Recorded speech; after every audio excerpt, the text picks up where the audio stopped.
Bonjour à tous, aujourd'hui 22 mai. Voilà, ça fait un petit moment que j'ai pas fait de vidéo. C'est pour vous faire partager un petit peu, pour partager le plaisir. Effectivement, qu'on a en ce moment à venir au jardin. Là, qui commence aussi à être fleuri un petit peu. Alors là, c'est les cives, la ciboulette. Avec les fleurs, là justement. Je ferai une petite vidéo pour la recette. En ce moment, je fais les concombres avec plein de ciboulettes. Et je récupère donc la feuille, la fleur de cive, de ciboulette là. Hop. Je l'arrache et je récupère, voilà. Donc on les feuille un peu. Et toutes les petites fleurs là, on les met dans la salade. Effectivement, ça donne un petit coup d'échalote assez extraordinaire. Et puis alors, c'est super joli. Donc voilà, c'est comestible, faut le savoir. Alors, je vais aussi en garder, je pense, pour cet hiver. Là, c'est le moment. Faut pas que je perde de temps d'ailleurs, parce que commence à faner pour certaines. J'ai l'intention de les mettre dans des petits bocaux d'huile pour cet hiver, pour agrémenter les salades cet hiver. Voilà. La coriandre a bien poussé. Voilà, j'ai du persil ici. Persil frisé qui me suffit au niveau des jus quasiment depuis un mois. Donc, tous les jours je prends quelques bouquets pour les jus verts. Donc c'est assez impressionnant, ça donne bien. Alors j'en ai planté d'autres. Je vais être autosuffisante sans problème. J'ai 4 pieds de persil, là je suis autosuffisante sans problème au niveau du persil pour les jus et je m'en sers en plus pour la cuisine. Donc tout va bien. Ici on a un céleri branche qui commence à bien pousser, prendre forme. Avec un peu de chance, je vais pas tarder aussi à être autonome. J'en ai planté plein. Pour les jus, parce que le céleri branche, c'est vrai qu'on s'en sert vraiment beaucoup pour les jus. Ça fait beaucoup de jus, c'est assez intéressant. C'est plein de sels minéraux, donc très intéressant. Et surtout, je voulais vous montrer un petit peu. Voilà, aujourd'hui, ça fait à peu près 3 semaines que l'on se nourrit de desserts exclusivement tous les jours. Un petit ramequin de fraises, on va dire plutôt un gros même d'ailleurs. Un gros ramequin de fraises pour chaque personne, on est 3 à la maison. Donc les fraises là, c'est l'abondance totale cette année, c'est incroyable. Il y en a partout. Et en plus, elles sont vraiment belles. Je vais vous montrer un petit peu. On a beaucoup de grosses fraises. Vous voyez un peu la grosseur des fraises. Je sais pas si on se rend bien compte à la caméra, mais elles sont vraiment énormes. Donc voilà, on en a partout. Partout.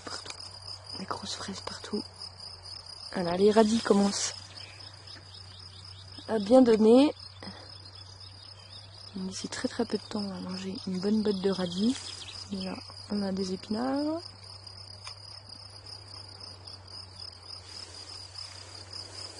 Une betterave qui monte à graines. Je vais récupérer les graines, bien sûr.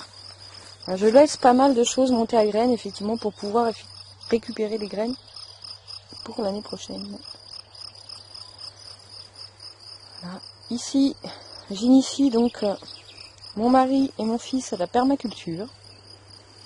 Donc je leur ai fait tous les deux une petite butte. Enfin, on a fait ensemble une petite butte. Vous voyez d'ailleurs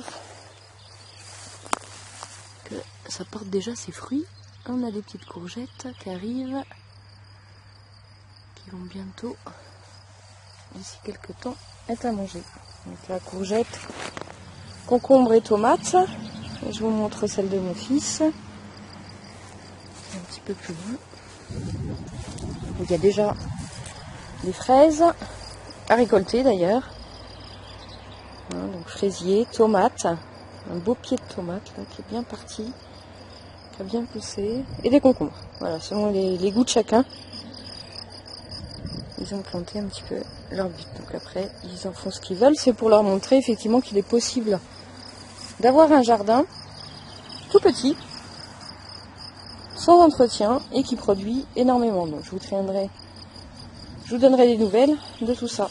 On en profite aussi pour voir, vous vous souvenez, ma planche à semis. Ma planche à semis sous tunnel. Voilà, qui a donné de façon assez extraordinaire. C'est vraiment super intéressant. C'est vrai que ça prend pas de place. En tout cas, si on a de la place au jardin. L'avantage, c'est que ça libère les serres et les petits pots. Au bout d'un moment, on n'en a plus assez. Voilà la planche à semis. Un peu ce que ça donne. Donc là, on a des poireaux et des ciboulettes, choux verts, choux-fleurs, des carottes qui commencent à être belles, les betteraves que je repique au fur et à mesure dans les buts. Alors l'idée, effectivement, c'est pas que tout arrive en même temps, donc j'essaye vraiment d'espacer toutes les semaines, de planter un petit peu. Le mesclun qui sert de salade. Donc là, il y a un peu de tout, c'est plutôt sympa. Je repique aussi les petites salades au fur et à mesure. Les œillets d'Inde que je mets au fur et à mesure des plantations des pieds de tomates, parce que j'ai pas tout planté exprès, effectivement, pour pouvoir faire au fur et à mesure. Alors là, on a du persil, donc là, du coup, je vais blinder de persil cet été, si tout donne. Voilà, qui commence à bien monter. Je pourrais mettre plein de persil dans les jus, ça va être génial. Ici, encore œillets d'Inde. Là, les choux rouges. J'avais planté des salades ici, mais ça n'a pas trop fonctionné. Je sais pas, les graines devaient pas être plus bonnes, je sais pas. Du coup, j'en ai profité pour remettre quelques radis. Voilà, il y a quelques jours, et c'est déjà sorti. Voilà, donc la planche à semis, c'est vraiment intéressant. Donc, ça donne énormément.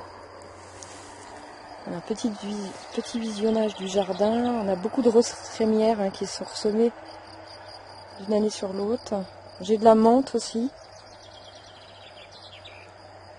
Voilà, menthe sauvage qui s'est posée là. J'en ai également ici. Donc je m'en sers aussi pour les jus, bien sûr. Voilà. J'ai laissé les choux toujours. Qui sont bien mangés par les escargots, on voit bien. Je leur laisse à manger.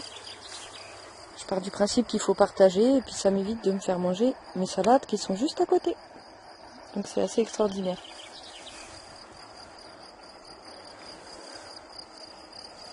Voilà. Un autre tunnel que j'ai fait aussi pour justement refaire une planche à semis cet été. La bourrache qui est en fleurs, dont les fleurs et les feuilles sont comestibles. Toujours des fraises. Alors, donc ça pousse très bien.